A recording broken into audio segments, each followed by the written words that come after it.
Welcome to the Golden State Media Concepts Travel Podcast, the show that gives you advice on everything travel. We explore places you've always wanted to go, as well as giving tips for traveling in those places. We'll give you advice on the best sites for travel tips, information, and discounts. Join us as we travel the world, explore cultures, and meet new people. The Golden State Media Concepts Travel Podcast has got you covered.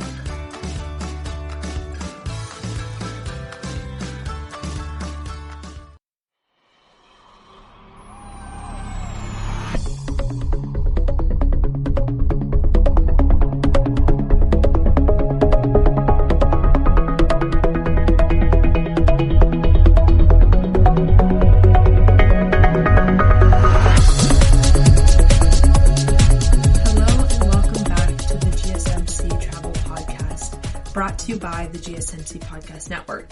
I'm your host, Emily McDonald, and I've been gone for the past 2 weeks, but I brought back plenty more travel stories and tips. You see, I spent my time recently in Belize doing some research on women's health and spirituality, and as you can imagine, I am back feeling grateful and very ready to unpack both physically and emotionally. I'm going to tell you about Belize throughout the next few episodes, so stay tuned until the end of the show for a sneak peek, but we are going to start off our show today on an entirely other part of the world. Today I want to talk about Europe. Where to go, where not to go, what to see, what to wear, who to go with, and how to get the most out of your trip. So let's start with the basics. The way that I see it, you kind of have two options. You can go to the city or you could go to the country. Now, Europe as an entire continent can be quite intimidating in terms of planning a trip. There are 44 countries and over 800 cities, all of them providing a unique experience of their own. And so you kind of have to consider what type of experience that you want from your trip. Do you want to see art? Do you want to see science? Do you want to see nature? You really do have to do your research and kind of decide for yourself where you want to go. One of the best parts of traveling to Europe is the type of history that you just can't get in the US. If you enjoy history, there are endless monuments and historical buildings and structures and parks, all rich with stories and facts that are generations old. And if you're looking for an experience like this, I would say that I think that you should go to a city. You should also visit a city if you're looking for fashion or art or cuisine, or just if you're looking to get a general lay of the land. If you just want to take a vacation to somewhere new, traveling to a city will almost always make a good trip because you just do have so many options. Something else that is a great perk to a city is that I really feel like there is something for everyone. I have been lucky enough to do some traveling with my entire family to Europe, and as you can imagine, that is a hectic trip, but it was very fascinating and very helpful because all of our accommodations were really able to be met based on the spread that was provided to us inside of the city. Now, of course, you also have the countryside, as I mentioned before. Here, you're going to have the best views, the best access to nature, and most likely you'll be able to develop a more personal and unique experience overall. And the countryside of European countries kind of often gets looked over, I want to say. There's less glitz and glam about them, and generally less accessibility, meaning just kind of more difficult to get to. There's not really a public transport oftentimes. You have to rent a car, you have to do all these things. However, if you can plan it right, you could quite possibly have, a more amazing time having your own experience in the countryside as opposed to the city. If you want to stay outside of a city, try to find a place that has a lot of different activities. For example, Interlaken, Switzerland is an absolutely gorgeous town. It's famous for its hikes, for skiing. It has lakes and castles and really great hospitality. So visiting there gives you a chance to relax and unwind while still being very easily entertained and getting the experience that you really just can't get back home. Different parts of rural Europe obviously hold different experiences, and so, as always, like I always say, just do your research to find exactly what you like and what you want to do with your time. Timing is a huge part of planning a trip. You want to see everything you need to see, but you also don't want to waste your time or your money. You're being in a different time zone, and a pretty far flight really isn't something that you would want to do for just a weekend. I'm sure you could, but being jet lagged and only having a day or two to see a city just doesn't sound right to me. And so,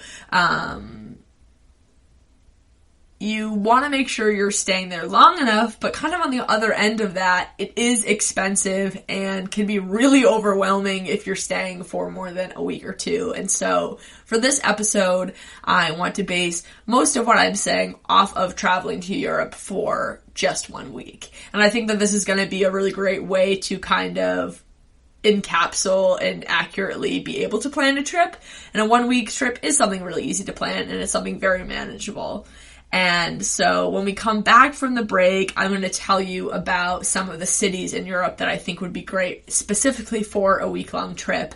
And before we cut to the break, I just wanted to mention that we do have a Twitter page. It's GSMC_travel. And if you want to see pictures and additional tips, I would suggest following that. If you have any questions or feedback for me, or you have anything to say generally about the podcast, feel free to DM, feel free to tweet us, and we will definitely respond to you. And so when we come back from the break, we are going to talk about top cities in Europe. Do you want to be healthier, yet you just don't know what to do? All these shows telling you this and that, but nothing seems to work. Well, listen close. Golden State Media Concepts has got something great for you. The Health and Wellness Podcast dedicated to workout trends, healthy eating habits, diet, and everything about healthy living. Join us in our banters as we help you not just live life to the fullest, but live it to the healthiest.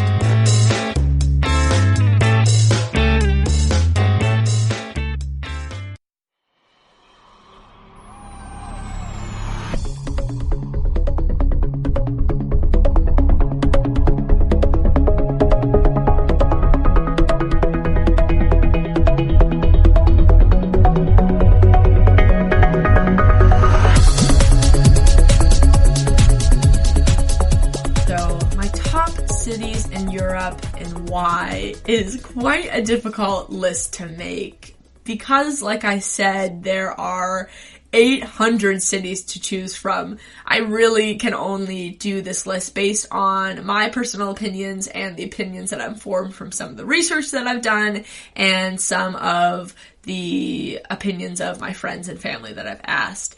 And obviously this is a difficult list to narrow down, and so I'm hoping that at least I can provide some recommendations for anyone who maybe is new to traveling to Europe and is trying to plan a trip, or at least some information that I say will maybe spark some interest. And so with no particular order in mind, I'm going to list some of my top cities. First up just has to be Rome.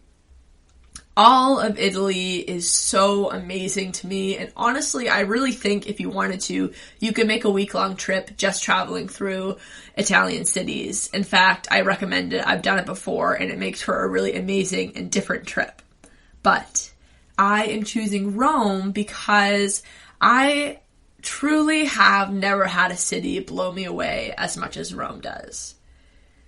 Every single step you take, it feels like you are able to observe something new and something historical and something that you've never seen before. And I think that generally I could walk around Rome for an entire week without stepping foot into a building or a museum, and I feel like I will have learned a lot.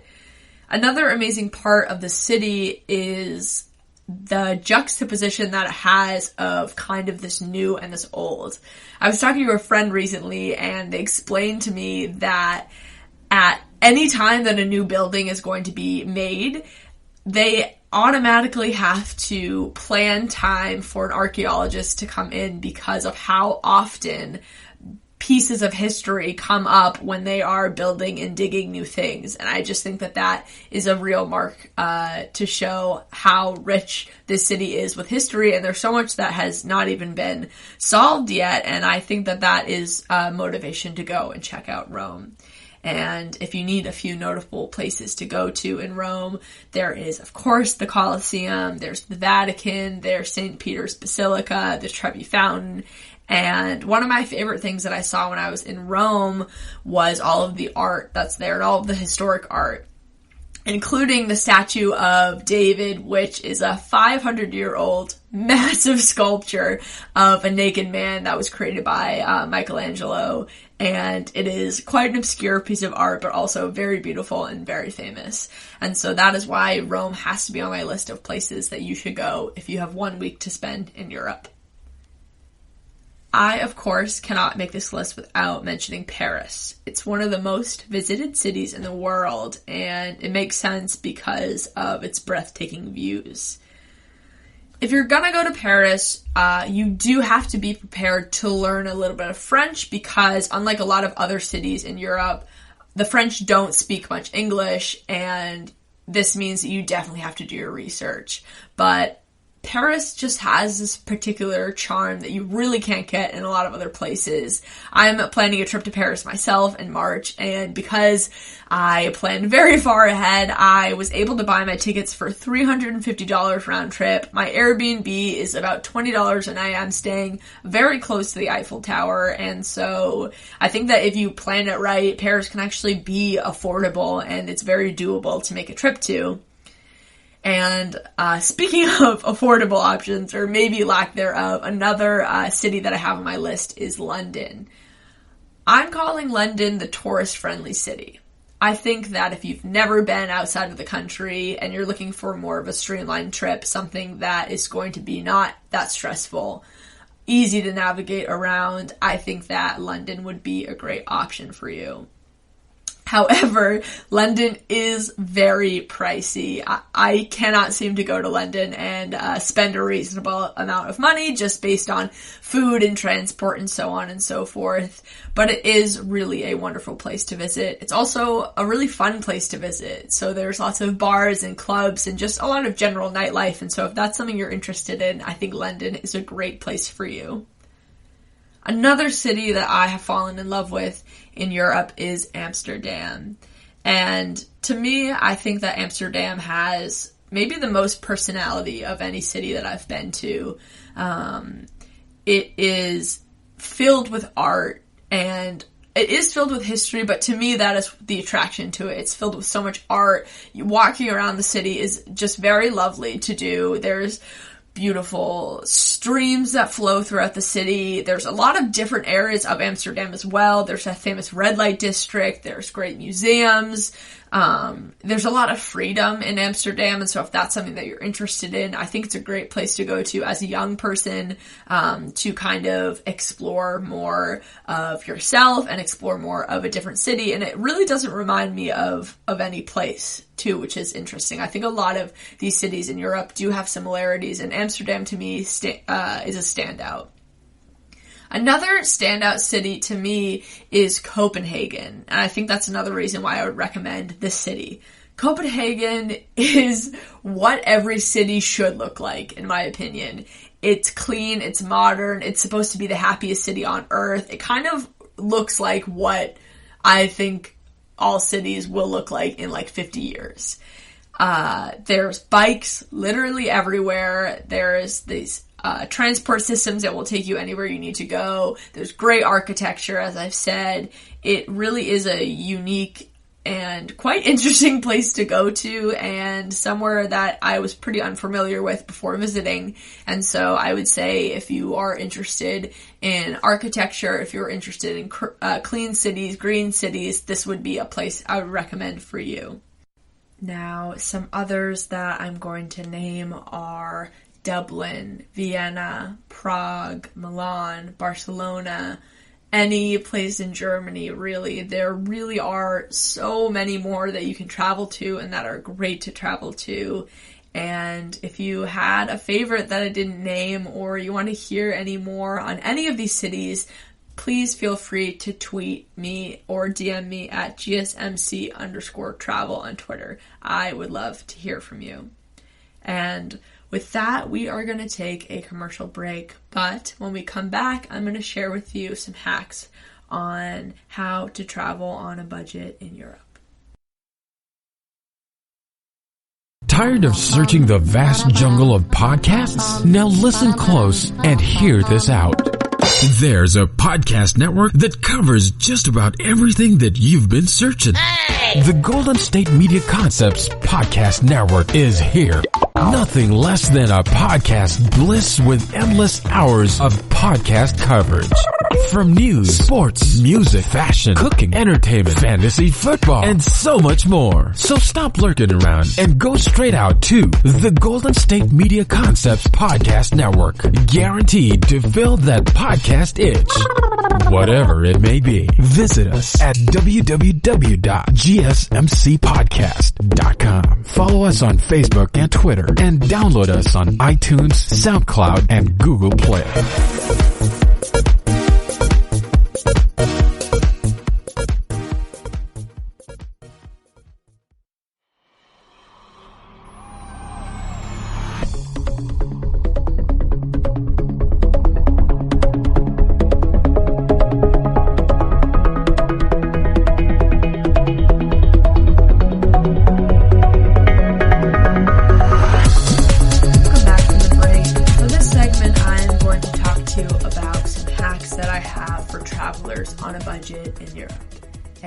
This is a list that I have developed over a long time and over a lot of trial and error, and something that I will obviously continue to be perfecting and changing and so on and so forth.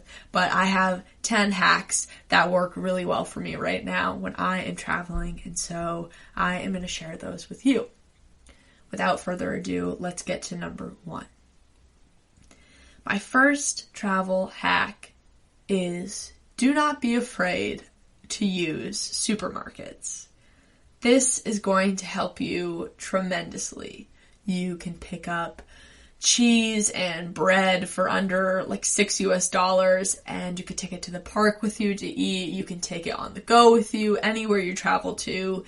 Even just committing to eating breakfast at home or in your hostel or Airbnb, or just grabbing the leftovers from your table or a snack you got from a grocery store. Things like this can actually end up saving a lot of money because oftentimes food is what we're spending the majority of our money on when we travel. And so number 2 kind of goes right along with number 1, and that is to be very conscientious when you are booking an Airbnb or a hostel or even a hotel. You really want to make sure that it has access to some kind of kitchen.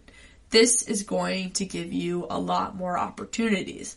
If you can cook dinner in one night, if you can make breakfast, even if you can make your own coffee, I think that's something that's huge for me, is not buying coffee every day. These little teeny changes are actually going to end up adding up and saving you a lot more money. This can either be a more financially available trip, or you're able to spend more money on dinner or alcohol or whatever you choose to spend it on.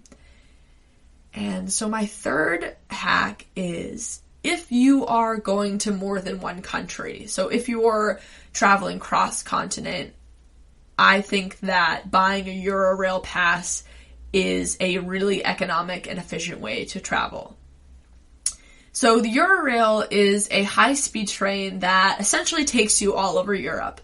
The passes can be expensive if you're going to use it multiple times. They range from around $200 to $500 US. But according to their website, if you buy the global pass, you can travel to 40,000 destinations in 33 different countries. This, of course, includes France and Germany, Italy and Switzerland. And if you are gonna compare that to, say, flying to all of these places, you really are gonna end up saving a lot of money. Again, I probably wouldn't do this if I was just traveling into one country, or maybe even if I was traveling from just one country to another, I might buy a plane flight. But if you are planning to travel around Europe to go to a different place, this is definitely a resource that I would use in order to save me money in the long run. So, number 4 requires just a bit of a story to explain why I found that this works and why I say to do this in general.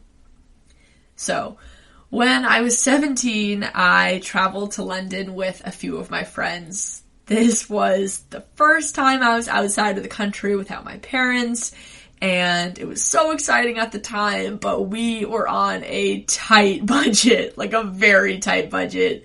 We quickly realized that it really wasn't going to be possible for us to eat out every meal. I don't do that now. I definitely couldn't do that then.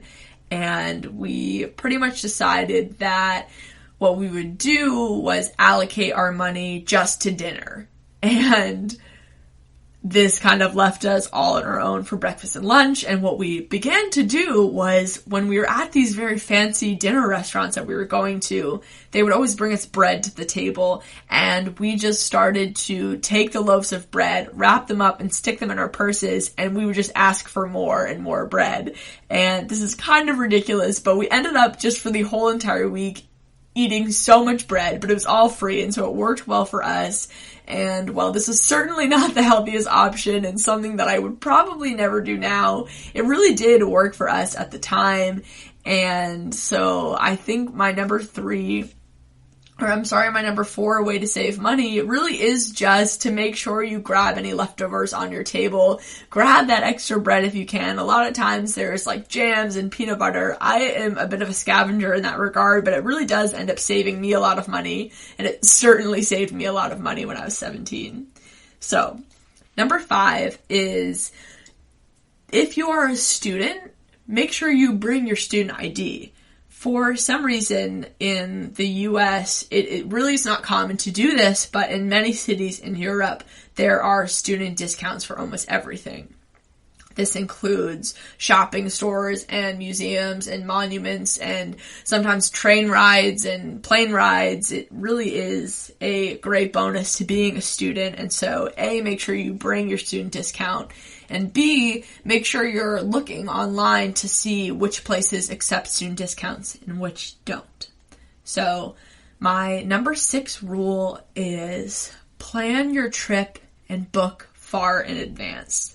And I say this because if you are able to have an outline of where you're going, what you're doing, you're also going to have an outline of your budget. And if you have a budget, it's much easier to kind of allocate your money and to make sure you're spending it in the right way. It's going to help you be less reckless with your money in general. And this really leads into number 7, which is research the things you want to do before you go. And I say this because not only is it just a good idea to plan your trip, but you need to look at a lot of museums and monuments. Some of these places will have free or discounted days. And so if you go to a museum, for example, on like a Tuesday or a Wednesday morning, it's more likely to be discounted or even free, as opposed to if you went on a Sunday morning, if that makes sense. And so number 6 is plan your trip and book in advance. And number 7 is research the things you want to do before you go. And if you can buy tickets, even better. So number 8 is something I've been doing for a long time, and it has helped me quite a bit, and that is walking everywhere. We all know how fast Ubers and taxis can really add up. And if you just kind of make the commitment to walk everywhere, especially when you're in a city you've never been before, this to me is a way to get a lay of the land. This is a way for me to begin to understand a city better, to be able to navigate it better. And walking everywhere, just even if it saves, $5 a day, that's going to add up over the course of a week. And an alternative to this, if you're not able to walk everywhere, or you don't want to, or you don't have the time, is take the time to really learn the public transit system. In every city, of course, there's a public transit, and a lot of times it can be overwhelming if you're in a country you've never been before and a language you don't speak. But if you can kind of slow down and take the time to really understand where you're going and what you're doing in the public transit, it could be a really helpful tool. So, my number 9 hack is, and this might seem simple, but it really is true, and that is to travel with people. Traveling with people is a safer option, it's more fun, but also you really are able to split more things when you travel with people. A lot of times you're able to have, cheaper rooms in a hostel if you have more people, stuff like that. If you're splitting an Airbnb, if you're splitting meal prices, if you want to buy stuff from a supermarket, buying alcohol, anything you can think of, just being able to split that up is going to save you a lot of money. And also, just traveling with people tends to be so much better. I think solo travel is important, and I'd love to talk about that more on another episode. However, traveling with people, I'd say 90% of the time is the way that I prefer to go. Okay. My last hack that I'm going to give you, number 10 before the break, is to bring one backpack. And that might be really hard for some people, but most European airlines always have additional costs for a carry-on bag or for a checked bag. And this is something that no matter how much I travel, I really can't seem to figure out. I always struggle. I always feel like I'm paying more for my luggage, even when I didn't think I would have to. And so if you can just bring one backpack, this is obviously going to save you a lot of money. And it's just efficient. It's easier. You don't have to lug your bags all around the city.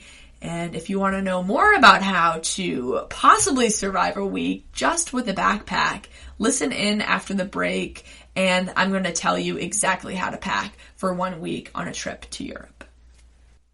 Always on the go, but the day just won't be one without your Hollywood fix. Let Golden State Media Concepts Entertainment Podcast take care of that. Jordan and Keith is Entertainment Tonight meets Access Hollywood. I'm Jordan. The guy laughing, that's Keith. Yeah, I'm Keith. An all-inclusive look of pop culture.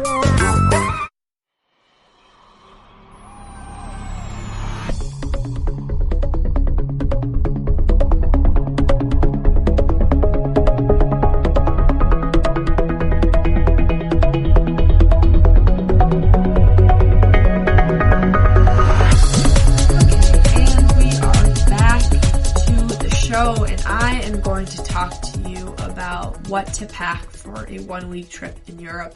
You're going to be able to pack all of these things inside of one backpack. And I have to say that these really are my favorite segments to do because I love fashion, but more importantly, I am a sucker for very doable, very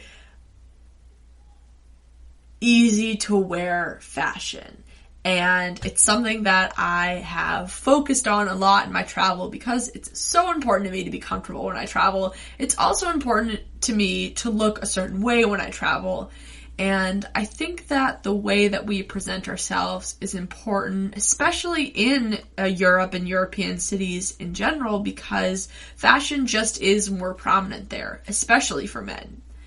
If you want to be treated a certain way and you want to avoid sticking out as a tourist, which can actually be kind of a safety issue, I really do suggest packing clothing that is sleek and not only efficient, but as I said, also fashionable.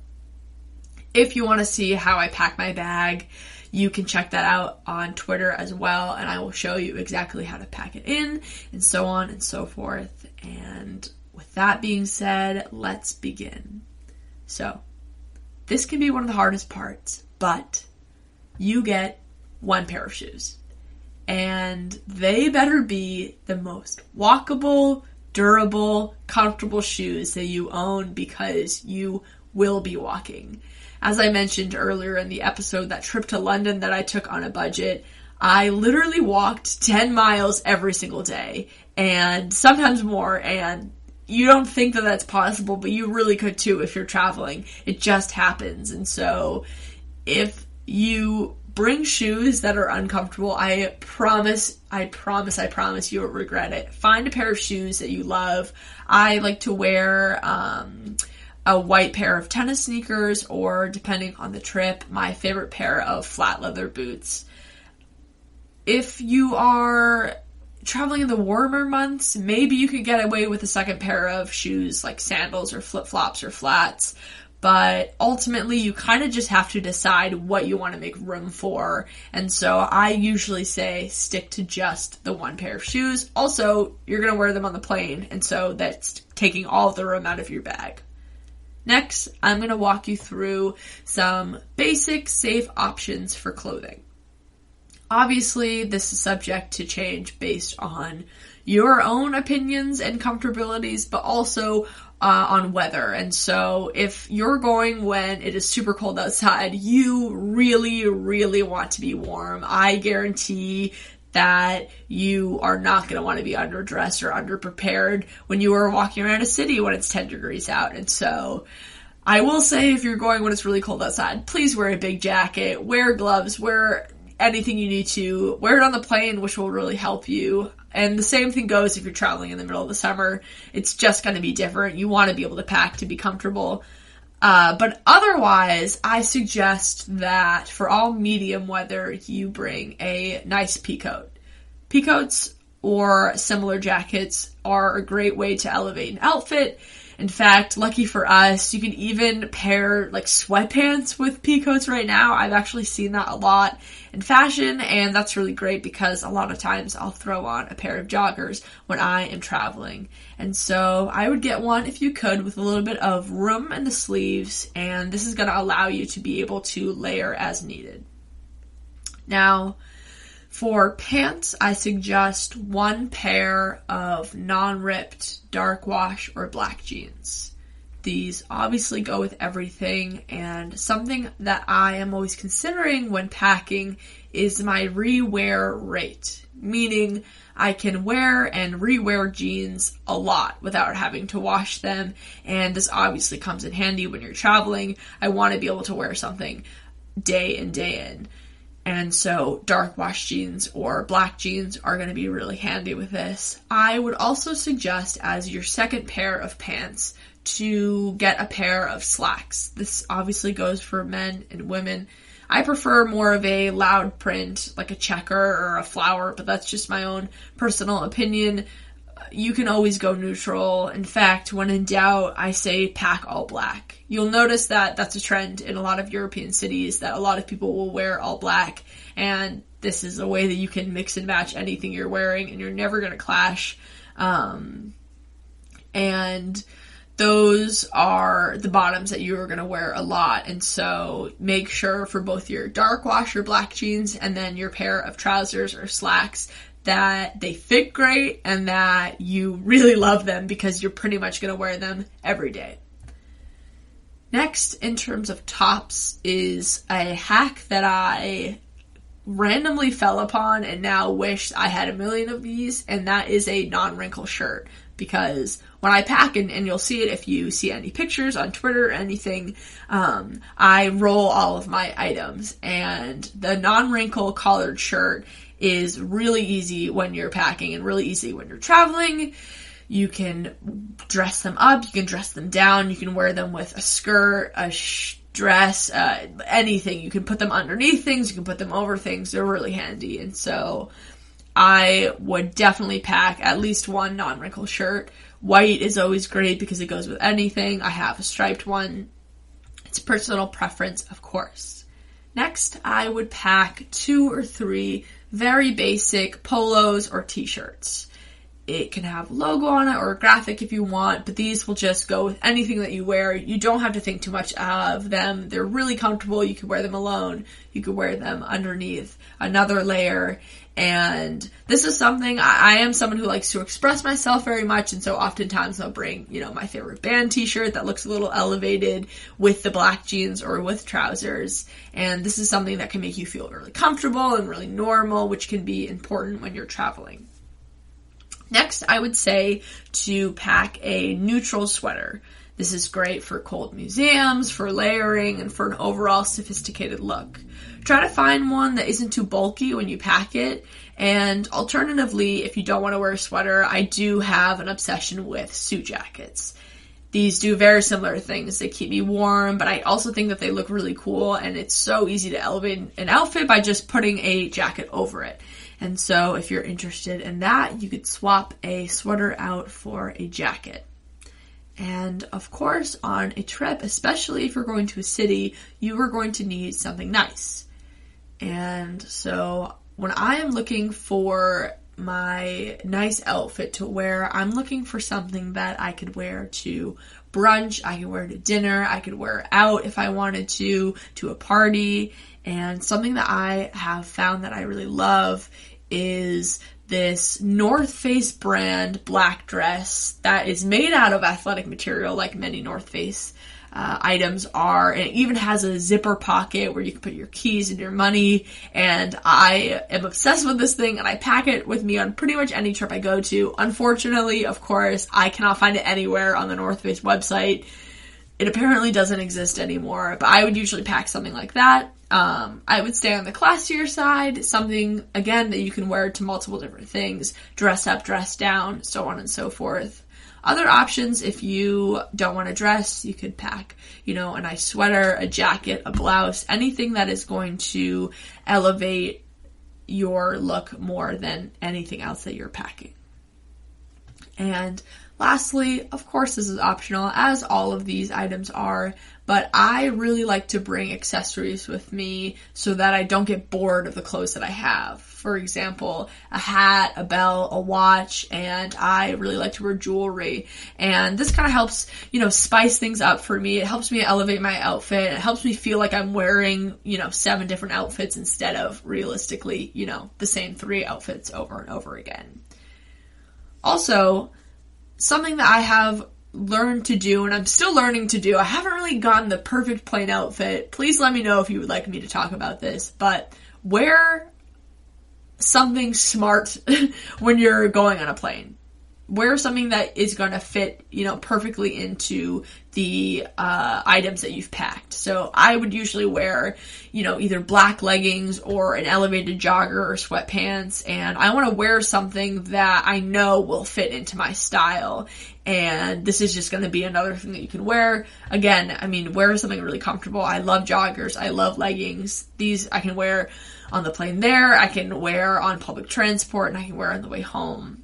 And so that pretty much is it for my whole packing list of what you should bring in your backpack for 1 week. I swear all of these things, if you can properly fit them, will just fit inside of your backpack with extra room for things to bring home. And if you have any ideas on what you like to bring, I'd love to hear them. And so after the break, I am going to tell you about how to stay safe while you are traveling in a hostel in Europe. And that is after the break. Are you tired of the same old news? Are you sick of the seemingly endless political spin and negativity? The GSMC America Still Beautiful podcast is a weekly news podcast covering all the top positive and uplifting news stories. We cover stories that will inspire, uplift, and remind you of the good in the world. Tune into the Golden State Media Concepts America Still Beautiful podcast to get all the great and positive news stories of today. Download the GSMC America Still Beautiful podcast on iTunes, Stitcher, SoundCloud, Google Play, or anywhere you find podcasts. Just type GSMC in the search bar.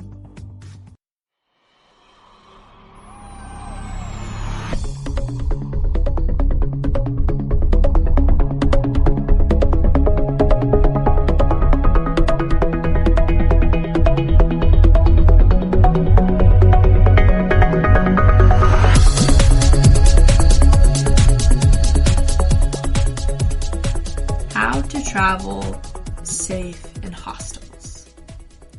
I have a real love-hate relationship with hostels in general. Safety is something that I am just willing to spend money on, and that is a personal preference for myself. That is something that I feel very lucky to be able to do, but if you are in a big group of people or you're on a budget, sometimes a hostel really is the best option for you. And if it is, they really can be so fun. I know people who have made extremely close friends that they've met in a hostel, and you can kind of get these incredible, very unique experiences in hostels because you are in a shared place with a bunch of other people who are traveling.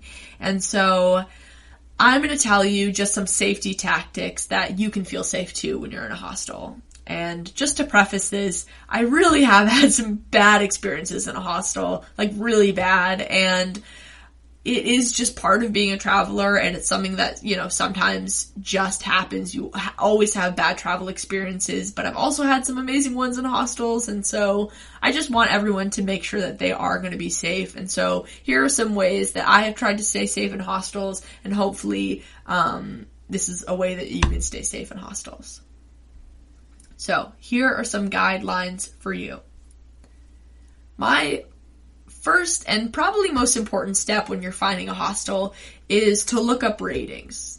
This, for obvious reasons, is a reliable thing to do. It makes the most sense. And if you look up Hostel World, which is a website that's pretty similar to like Airbnb, essentially, that's a really great resource to find hostels in general, but also to search and make sure you're finding safe ones.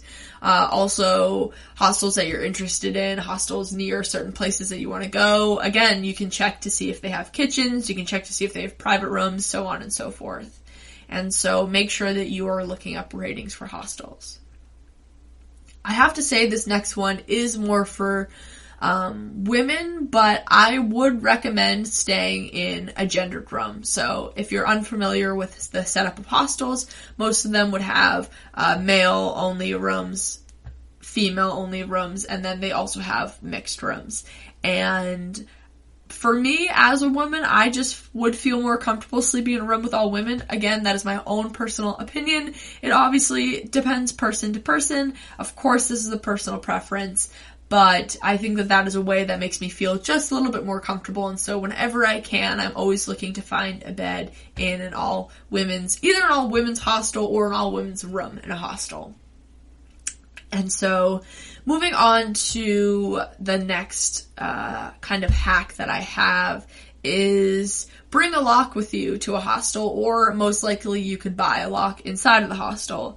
Unless you book a private room, which is unlikely, you will probably be storing your belongings in a locker in a room with a bunch of other people. And so this is obviously just a good idea to keep your belongings safe. It kind of keeps you at ease. You don't have to worry about it too much. And it's just a great way to make sure that your stuff doesn't get stolen, to be honest with you. And so if you can remember to bring a lock, that is great. Sometimes it can be a lot of weight though. And so there almost always is locks for rent, but just make sure that you take that extra precaution. And lastly is a really simple rule that I have, but it's to make some friends in the hostel. If you're traveling alone, find someone else who's traveling alone too. Having someone to kind of watch your back and hang out with in a hostel is both important and also just a lovely experience to have, probably. I think kind of the more people that you know and that know you, you begin to kind of feel safer in your own environment. And as much as you want to be safe, you want to feel safe. And so being able to just, introduce yourself to different people, introduce yourself to the staff, that always makes me feel much better. If I know the front desk person, the security guard, so on and so forth, that is just going to be a hack more to make you feel safe. But that can go a long way as well. Just on that note, talking about safety in general, especially when you're traveling, I think some valuable tips to keep in mind is to attempt to stay in groups when you can. A lot of these are common sense, but I think just the reminder when you are traveling how important it is to, stay in groups, to not go outside by yourself at night, things like these. Another piece of information that a lot of travel websites will tell you is to not draw attention to yourself. So don't have a big map in your hands. Try not to ask strangers for directions. Don't tell anyone where you're staying. It's kind of these common sense things, but in a lot of these situations, you're not really thinking about that. And especially when you are in a new place and you're trying to be kind to people, I think I often get myself into some trouble just with my own openness and friendliness towards people. And so again, I think considering, trying not to walk alone, especially don't walk alone at night, trying not to draw attention to yourself, not asking strangers for directions, which these things can be hard. I mean, if we're traveling, especially by ourselves, there is almost like a need to rely on people that you don't know. But I think it's just important to have your wits about you when you are traveling, and especially if you are traveling in a hostel, like I said. So, not that traveling in a hostel is necessarily a bad idea. I think, as I mentioned before, there are pros and cons, and I think as long as you are really thinking about what you're doing, you're going to be absolutely fine. Okay, that is going to do it for all things traveling to Europe in a week. After the break, I am going to end the show by kind of giving you, as I said, a sneak peek into some of what I did in Belize, and I'm just going to tell you a story. I can't wait. Hang on, and we will be right back.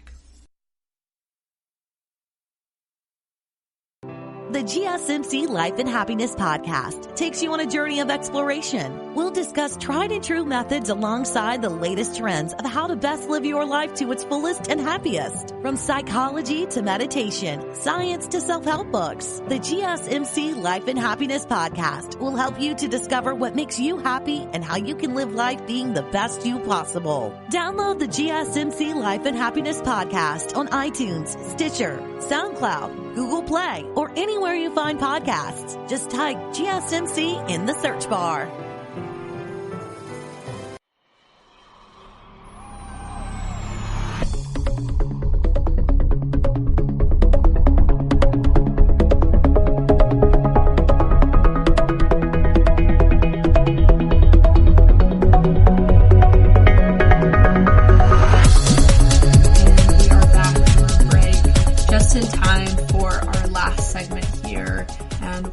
Left, I want to give you a glimpse into some of my time in Belize. And as I mentioned, I will have a full episode on Belize for our next episode, which I am so excited to do and so excited to talk about. Whenever I come back from a trip, I feel so grateful to be able to have had the experiences that I've had, but also to share my experiences and to be able to talk about it is something that has become so important to me. And so I am looking forward to getting a really full grasp on Belize and talking about the beautiful parts of Belize and the difficult parts of Belize and so on and so forth. But today I wanted to talk to you about a group of people I learned about while in Belize that you might not expect would live there. So I am talking, of course, about the Mennonites. And the Mennonites are a group of Christian people who essentially are Anabaptist. They ended up, although they originally were living in kind of the Switzerland area, were seeking some more religious freedom. They could be kind of compared to the Amish in terms of some of their ideals. And so they were seeking religious freedom, so they left the Netherlands and essentially from there decided to move about to a bunch of different places, and the last place that they ended up was Canada. And then around the 1950s and the 1960s, they actually began to migrate to Belize. And they migrated to Belize because they made a deal, actually, with the Belizean government that they would not be taxed. And in return, they would use their farming technology that they had. And today, they actually have almost an entire monopoly on many farming things. They provide a lot of dairy, a lot of grain, a lot of everything to Belize in general. And in the 1950s and 60s, when they moved to Belize, they started with literally jungle with rainforest. And they now live on a place called Spanish Lookout. That's one of the biggest offsets. Of course, they're all around Belize, but Spanish Lookout is where they first moved to, and it now honestly looks like its own country. And so if you've ever been to Belize, it is a developing country, and there are so many beautiful parts of Belize, and there are also a lot of impoverished parts of Belize, and it is very interesting to be traveling around those places and then to cross over to Spanish Lookout, where there are paved roads and huge shopping centers like comparable to Walmart, and ATVs and dump trucks and tractors, and it honestly looks like you're stepping into, North or South Carolina. And this was a bit of a shock to me when I first saw it, and when I realized why there's so much wealth is essentially because the Mennonites have been able to very tightly knit, keep their wealth within their group because they pretty much only marry within the Mennonite community. And so, obviously, this was something that I was not expecting whatsoever, and additionally, they are originally from Switzerland and have pretty much kept within their own community and culture. And so while the majority of Belize is Hispanic and African and many different cultural groups, Mennonites have blonde hair and very light skin, and it's just a very interesting thing to witness in general. And I was so lucky to be able to talk to a Mennonite woman, and her name was Tina, and she was such a lovely woman, and we learned a lot about the Mennonite community from her. And a issue that is going on in the Mennonite community is, as is happening in many parts of Belize, is there's a lot of teen pregnancy, a lot of sexual assault, so on and so forth. Something that was very striking is the way that the Mennonites dress. The best way that I could describe it would be if you were to walk back 100 years in time. All of the women make their own clothes for the most part, and so they kind of have this coined, quote, old-fashioned clothing. So women traditionally wear long dresses with an apron and a bonnet over their head, and a lot of the men will wear these black slacks or overalls and checkered shirts and hats, and it's quite an interesting sight to see, and a really big reminder that cultures are just different. And it was so interesting to kind of see how one part of Belize was, and then entirely its own bubble almost this Mennonite Spanish Lookout culture was. And although they do have a lot of older tendencies, like I said, it's kind of like walking back 100 years in time, they also are very progressive in Belize in terms of technology and farming and even some forms of government and so on and so forth. And so they have this really fascinating, really interesting juxtaposed way about them. And of course, as we know, with a lot of traditional cultures and traditional ideologies, unfortunately, as in many places in Belize, comes with a lot of gender discrimination and gender inequality, and that is something that we learned a lot about in the Mennonite culture, and that is certainly something that I will get to in next week's episode. But I just wanted to talk a little bit about the Mennonites and who they are, and that is going to wrap up our show. Please stay tuned for our next episode, where I will be talking a lot more about Belize. I will be explaining a lot about what I did on my trip in terms of women's health and spirituality, and just giving you some general facts about Belize and why you should travel there. Thank you for listening to the GSMC Travel Podcast, brought to you by the GSMC Podcast Network. I would like to ask you to please remember to subscribe to the show and write a nice review. It really helps. Also, if you can, please follow us on Facebook, Twitter, and Instagram. Thank you, and have a good night. You've been listening to the Golden State Media Concepts Travel Podcast, part of the GSMC Podcast Network. You can find this show and others like it at www.gsmcpodcast.com. Download our podcast on iTunes, Stitcher, SoundCloud, Google Play, or anywhere you find podcasts. Just type in GSMC to find all of our shows from the GSMC Podcast Network. From travel to health and wellness to entertainment and life and happiness to sex and relationships. You can also follow us on Twitter and Facebook. Thank you, and we hope you have enjoyed today's episode of the Golden State Media Concepts Travel Podcast.